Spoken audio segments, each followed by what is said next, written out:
ልጄ አንዴ ስሚ።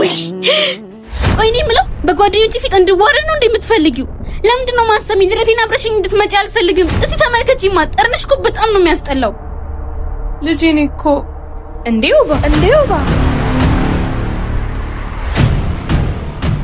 ቆየሽ እኮ። መጣችሁ እንዴ? እኔ እኮ እናንተ ጋር እየመጣው ነበር። ማናት እሷ? እሷ ልብስ አጣቢያችን ናት። የሰራችበትን ፈልጋ ነው። ስታምር ደግሞ አንቺን ትመስላለች። እኛም የመጣነው የምስራች ልነግርሽ ነበር። ምስር ብሉ ምንድነው? ታዋቂው ሶፍትዌር ዲቨሎፕመንት እና ኮዲንግ የሚያስተምረው ኢዚቴክ ፎርም ነፃ የትምህርት እድል ሰጠሽ። የምራችሁን ነው? እንዴት ሊሆን ቻለ? እንደውም የቲክቶክ አካውንታቸውን ፎሎ አድርገን ኮሜንት ላይ ጠይቀናል ነበር። አዎ እናማ በቀላሉ ቤትሽ ውስጥ ሆነሽ በኦንላይን መማር እንደምትችይ ነገሩን። የሰፈር ልጆች እኮ ቤት መጥተው ነግረውኝ እሱን ልነግርሽ ነበር የተከተልኩሽ። ልጄ ጠርጥሬ ነበር። ማዘር እናቷ ናት እንዴ? አዎ ልጄ፣ እሷ ተጠይፈችኝ እንጂ ያለ አባት ያሳደግኳት ልጄ ናት። አይ ውባ፣ ምን አይነት ልብ ነው ያለሽ? እናትሽን የምትጸየፊው?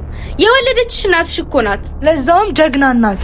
ልጄ አውቃ እኮ አይደለም፣ ልጅነት ይዟት እንጂ በእኔ ጨክና አይደለም። እናንተ የምትኖሩበት ቤት፣ ያላችሁ መኪና፣ ቤተሰቦቻችሁንና ልብሶቻችሁን ሳይ የበታችነት ተሰማኝ።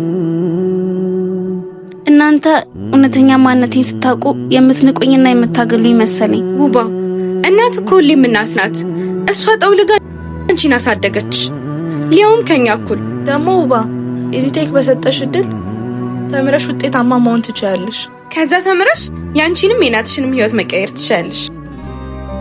እማ በጣም ይቅርታ። ኧረ ልጄ ተነሽ፣ እኔ አፈር ልብላለሽ።